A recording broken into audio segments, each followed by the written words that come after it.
ചിത്ര ചേച്ചി എനിക്ക് ഒന്നും അധികം മിണ്ടാത്ത ആള് പോലെ. അയ്യോ ചിത്ര ചേച്ചി ഞാൻ സത്യം പറയട്ടെ, I am so thankful to her. കാരണം ഞാനൊരു സാധാരണ അധികം പുറത്തുള്ള ഫംഗ്ഷൻസ് ഞാൻ അങ്ങനെ അധികം പോവാറില്ല, because I am quite busy. എന്നുവെച്ചാൽ അങ്ങനെയല്ല, ചില കല്യാണങ്ങൾ, ഇപ്പോൾ ഒരു പ്രാവശ്യം ഒരു കല്യാണത്തിന് അപ്പൊ എൻ്റെ ഒരു അസിസ്റ്റന്റ് ഡയറക്ടർ ഒരു കുട്ടിയുണ്ട്, ഒരു ഫ്രണ്ട് ഉണ്ട്. അപ്പൊ അവളുടെ ഫാമിലിയിലുള്ള ഒരു കല്യാണമാണ്. അപ്പൊ ഞാനും മോനും നമ്മളെല്ലാരും കൂടെ ചെന്നു. അപ്പൊ ഞാൻ നോക്കിയപ്പോ കുറെ ആൾക്കാരുണ്ട്. ഞാൻ പെട്ടെന്ന് ചിത്രാമ്മേനെ കണ്ടു.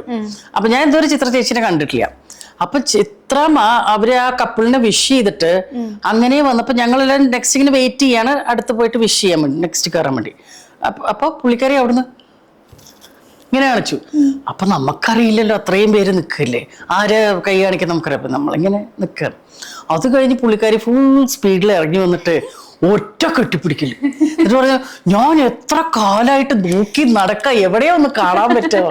എനിക്ക് ഭയങ്കര പിന്നെ ചിത്രാമ്മയെ പോലെ ഒരു ലെജൻഡ്.